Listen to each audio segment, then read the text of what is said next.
Hello friends, welcome to Soni's vision legal channel. आज की video के अंदर मैं आपको बताऊंगा इन्वेस्टर एग्रीमेंट के बारे में। जी हाँ, जब आप लोग इन्वेस्टर से पैसा उठाते हो ना, शेयर होल्डर एग्रीमेंट के साथ एक एग्रीमेंट होता है इन्वेस्टर एग्रीमेंट। अभी इन्वेस्टर एग्रीमेंट क्या होता है, देखिए, इन्वेस्टर्स आपकी कंपनी के अंदर अपना लगाता है पैसा, और इंडिया के अंदर, दुनिया के अंदर दो चीजें सबसे वैल्यूबल है। एक है इंसान की जान, दूसरा है उसका पैसा।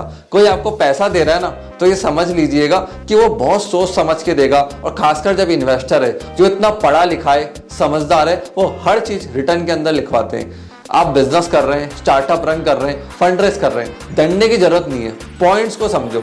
जब आप इन्वेस्टमेंट रेस करते हो तो कौन कौन से एग्रीमेंट्स होते हैं, पॉइंट्स होते हैं, और किन किन चीजों का आपको ध्यान रखना है। देखिए, सबसे पहला एग्रीमेंट होता है शेयर होल्डर एग्रीमेंट। उसके अंदर क्या होता है, जो शेयर होल्डर है कंपनी के, लेट सपोज 3 पार्टनर है, ए बी सी, तीनों के पास इक्वल इक्विटी है, 33%, 33%, 33%। अब डी आ रहा है इन्वेस्टर। इन्वेस्टर कहेगा मैं लूंगा 20% इक्विटी कंपनी की। इक्विटी स्ट्रक्चर चेंज हो गया, तो अब शेयर होल्डर एग्रीमेंट होगा आप चारों के बीच में, A B C D, shares को लेके, क्योंकि अब 4 शेयर होल्डर बन गए कंपनी के अंदर। दूसरा एग्रीमेंट होता है शेयर परचेस एग्रीमेंट। ये क्या होता है, देखिए, ये एग्रीमेंट होगा इन्वेस्टर और कंपनी के साथ, क्योंकि कंपनी इन्वेस्टर को शेयर्स इशू कर रही है, तो ये एग्रीमेंट होता है इन्वेस्टर और कंपनी के बीच में। फिर उसके बाद आपको इन की क्लॉसेस का ध्यान रखना है इन्वेस्टर एग्रीमेंट के अंदर। देखिए, इन्वेस्टर जब भी आपसे एग्रीमेंट करेगा, पैसा ट्रांसफर करेगा, तो या तो वो आपसे इक्विटी लेगा। अगर वो आपसे इक्विटी ले रहा है तो आपकी रिस्क बहुत कम होती है। क्यों? कंपनी प्रॉफिटेबल होगी, पैसा कमाएगी, तो इन्वेस्टर को पैसा मिलेगा। अगर इन्वेस्टर कहता है भैया मैं रिस्क नहीं लूंगा, स्टार्टअप इतना अच्छा प्रॉफिटेबल नहीं है, आपको इतना एक्सपीरियंस नहीं है, तो वो आपसे लेंगे प्रेफरेंस शेयर। अब इक्विटी और प्रेफरेंस शेयर में अंतर क्या एक्सप्लेन कर देता हूं। इक्विटी है total risk, complete risk, but preference share के अंदर रिस्क लिमिटेड होती है, डिविडेंड फिक्स्ड होते हैं। या फिर तीसरा ऑप्शन हाइब्रिड शेयर्स। अब ये क्या होते हैं, इन्वेस्टर का ना मुझे प्रेफरेंस चाहिए ना मेरे को इक्विटी चाहिए, बट मुझे प्रॉफिट भी कमाना है, पैसा भी लगा रहा हूं, तो वो लोग क्या करते हैं, हाइब्रिड स्कीम के अंदर इक्विटी शेयर तो ले लेंगे आपसे 20%, 15%, 25% आपकी कंपनी के, बट एक पॉइंट एग्रीमेंट के अंदर चला जाएगा कि अगर ये टारगेट्स हिट नहीं होते हैं, ये वॉल्यूम अचीव नहीं हुआ, तो वो इक्विटी डेप्थ के अंदर कन्वर्ट हो जाएगी। अब ये क्यों करवाते हैं, क्योंकि देखिए, इन्वेस्टर्स का पैसा है ना, रिस्क के ऊपर लगा हुआ है। अगर आप परफॉर्मेंस नहीं दे पाए, आउटपुट नहीं आया, तो उनके पैसों का क्या होगा, वो तो डूब गए। आप बोलोगे इक्विटी शेयर दें, कंपनी की वैल्यूएशन है नहीं, पैसा गया, आप भी निकल के कंपनी छोड़ के, तो वहां पे वो इक्विटी शेयर डिबेंचर्स में कन्वर्ट हो जाएंगे। मतलब अब ये कंपनी के लिए लोन हो गया, जिसको आपको चुकाना ही चुकाना पड़ेगा। तो इस चीज का ध्यान रखना, जब भी आप इन्वेस्टर्स के साथ एग्रीमेंट करो तो इस पॉइंट को पढ़ लो, क्या टारगेट्स, क्या वॉल्यूम अचीव करने के लिए इन्वेस्टर ने आपको दिया है। अब जब इन्वेस्टर कंपनी के अंदर आ रहा है, तो भैया ना वो सीईओ है, ना सीएफओ है, ना वो कोई काम करेगा, ना डायरेक्टर बनेगा, वो तो इन्वेस्टर है, तो वो अपने राइट्स को सिक्योर करता है शेयर होल्डर एग्रीमेंट के थ्रू। तो पहला वो राइट रखते हैं, वेटो राइट्स। अब ये क्या होता है, देखिए, लेट सपोज आप लोग कंपनी चला रहे हो, स्टार्टअप को रन कर रहे हो, 100 करोड़ की वैल्यूएशन पे इन्वेस्टर ने पैसा लगाया था। अब कंपनी की वैल्यूएशन बढ़ रही है, अब नए इन्वेस्टर्स आएंगे, तो वहां पे आप जब भी नए शेयर्स इशू करोगे ना, तो वहां पे एग्जिस्टिंग इन्वेस्टर्स को आपको राइट देना पड़ेगा परचेस का, वैल्यूएशन के अंदर, राउंड पार्टिसिपेशन के अंदर, जिनसे उनकी इक्विटी डायल्यूट ना हो जाए। क्योंकि होगा क्या, 100 करोड़ पे उन्होंने 20 करोड़ लगा दिए, 100 करोड़ की वैल्यूएशन में 20 करोड़, अब मतलब 20% शेयर इन्वेस्टर के पास शेयर आ गया, आपने और शेयर इशू कर दिए, 500 करोड़ की वैल्यूएशन फंड रेज कर दिया, और मालूम पड़ा उनका जो वैल्यूएशन था वो 5% या 2% पे आ गया, तो उसके लिए वेटो राइट वो साइन करवाते हैं। या फिर प्री एम्पशन राइट, या फिर एंटी डिल्यूशन राइट। अब ये दोनों क्या होता है, मैं आपको एक्सप्लेन कर देता हूँ। देखिए, क्या होता है, इन्वेस्टर को लगता है कि आप नए नए शेयर्स इशू करते जाओगे, उनकी इक्विटी डायल्यूट होती जाएगी, राइट्स कम होते जाएंगे, और फ्यूचर के अंदर उनके पास ना इक्विटी बचेगी ना राइट्स बचेंगे, जिसके चक्कर में ही वो ये सारे पॉइंट साइन करवाते हैं। फिर अब एक फाउंडर के ऊपर कोई पैसा लगा रहा है, क्योंकि देखिए, स्टार्टअप के अंदर इन्वेस्टर है ना,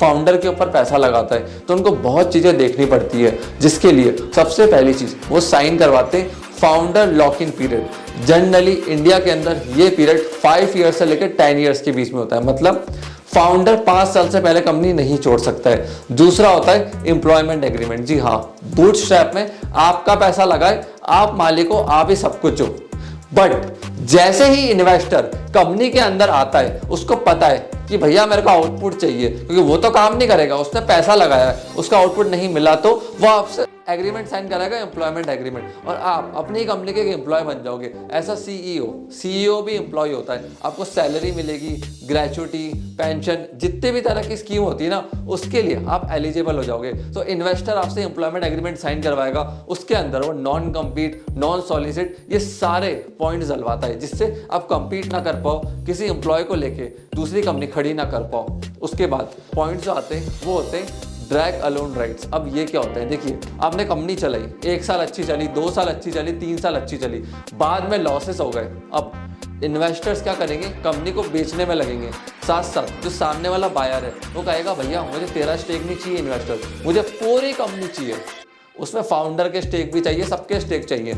उस समय इन्वेस्टर अपने शेयर्स के साथ साथ आपके शेयर्स को ड्रैग करेगा, मतलब आपको भी घसीटेगा कि कंपनी बेचो, 100% बेचो, मुझे मेरा पैसा निकालना है। फिर आता है टैग अलोन राइट्स। ये क्या होता है, देखिए मैं इन्वेस्टर हूँ, मेरे पास बहुत मेजोरिटी के शेयर्स हैं, या फाउंडर्स के पास 80% शेयर है।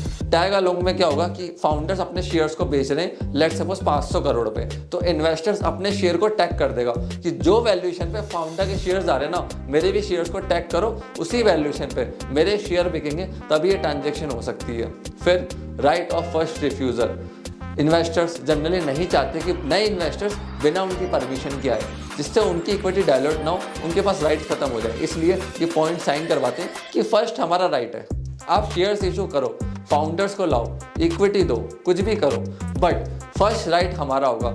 हमें पूछो पहले, हमें अच्छा लगेगा तो हम हाँ भरेंगे, पैसा देंगे, शेयर्स उठा लेंगे, हमें अच्छा नहीं लगेगा तो हम मना कर देंगे, आप किसी और को शेयर दे दो। तो ये होता है राइट ऑफ फर्स्ट रिफ्यूजल। अब स्टार्टअप चल रहा है बढ़िया, इन्वेस्टर आ गए, बोर्ड मीटिंग होगी, डायरेक्टर्स बैठेंगे, तो देखिए अब जब बोर्ड क्रिएट होता है ना, तो सबसे पहली चीज़ जो इन्वेस्टर करता है वो बोर्ड रिप्रेजेंटेटिव बिठाता है। मतलब रिप्रेजेंट कौन करेगा इन्वेस्टर्स को, इन्वेस्टर्स ने 100 कंपनी में पैसा लगा दिया, अब क्या हर साल हर महीने इन्वेस्टर स्टार्टअप में जा जाके बोर्ड मीटिंग अटेंड करेगा? नहीं, रिप्रेजेंटेटिव होते हैं जो इन्वेस्टर को रिपोर्ट बना के देते हैं, तो उनका बैठना जरूरी है, और डायरेक्टर्स या फाउंडर्स मना नहीं कर सकते हैं। दूसरा होता है अफर्मेटिव वोटिंग। अब ये क्या होता है, देखिए बड़े स्टार्टअप्स हैं, यूनिकॉर्न्स हैं, वो फंड रेज कर रहे हैं, लोन दे रहे हैं। अब वो इंपॉर्टेंट डिसीजन होता है, किसी स्टार्टअप ने 500 करोड़ का लोन ले लिया, कोई छोटी चीज़ नहीं है, लोन चुकाना पड़ता है बैंक को, ब्याज भी लगती है उसके ऊपर, या फंड रेज कर रहा है, या कोई बड़ी जगह इन्वेस्ट कर रहा है, या कोई एक्विजिशन कर रहा है, जैसे बायजूस ने आकाश इंस्टीट्यूट का करा था, तो वहाँ पे बोर्ड मीटिंग बिठाई जाएगी बिना इन्वेस्टर्स के परमिशन के। ये बड़े डिसीजन, बड़ी ट्रांजैक्शन नहीं हो सकती। तीसरी चीज़ इंफॉर्मेशन कॉन्वीनियंस, मतलब सारी information, balance sheet, cash flow, profit loss, business growth, vision, ये बोर्ड ऑफ डायरेक्टर्स और जो सीईओ है, सीएफओ, इनकी ड्यूटी है इन्वेस्टर्स को भेजना। अब बात करते हैं एग्जिट की। एंट्री तो होगी, एग्जिट कैसे लेता है इन्वेस्टर अपना, क्या पॉइंट्स डलवाता है वो इन्वेस्टमेंट एग्रीमेंट के अंदर। देखिए सबसे पहली चीज आती है ब्रीच ऑफ टर्म्स। इन्वेस्टर क्या बोलता है कि ठीक है मैं तुम्हारी कंपनी में पैसा लगा रहा हूँ, बट तुमने फ्रॉड करा, काम नहीं करा, एग्रीमेंट्स को ब्रीच कर दिया, तो इस वैल्यूएशन पे या ऐसे मैं एग्जिट मार जाऊंगा, मेरे शेयर्स के साथ इतना पैसा देना पड़ेगा। अगर ये सारी चीज़ें स्मूथ चलती हैं, सब कुछ ठीक चलता है, तो कोई दिक्कत नहीं आती है। दूसरी चीज़ मटेरियल एडवर्स इफेक्ट, MAE इसको बोलते हैं। अब ये क्या है, देखिए कंपनी बढ़िया चल रही थी, सब धंधा अच्छा था, प्रॉफिटेबल था, कैश फ्लो सब बढ़िया था, देश भर में स्टार्टअप का नाम फैल चुका था, बट एक दिन एक कोई पॉलिसी आती है या केस फाइल होता है और अचानक से स्टार्टअप को, कंपनी को पूरा धंधा बंद करना पड़ता है, सेल्स रोकनी पड़ती है, तो उस कंडीशन में इन्वेस्टर का क्या होगा? उस कंडीशन में इन्वेस्टर एग्जिट मार सकता है।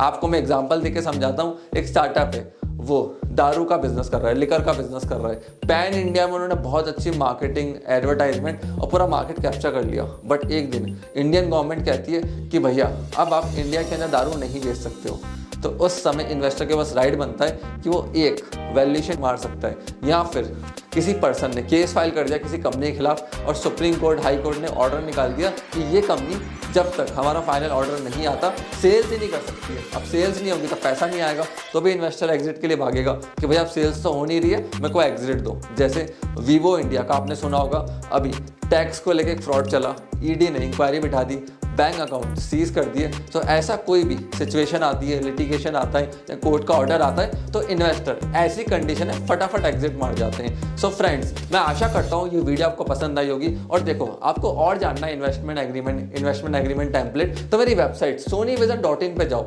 वहाँ हमने हजारों ब्लॉग्स डाल रखे हैं, प्रीमियम ब्लॉग्स हैं, फ्री ऑफ कॉस्ट डाल रखे हैं, जिनको जाके आप चेकआउट कर सकते हो sonyvision.in के ऊपर। तो आज ही हमारी वेबसाइट को विजिट करो, जिससे सारी इन्फॉर्मेशन आपको हमारी वेबसाइट से मिल जाए। सो फ्रेंड्स, आपने इस वीडियो को यहाँ तक देखा, हम लोगों को इतना प्यार एंड सपोर्ट दिया, उसके लिए धन्यवाद।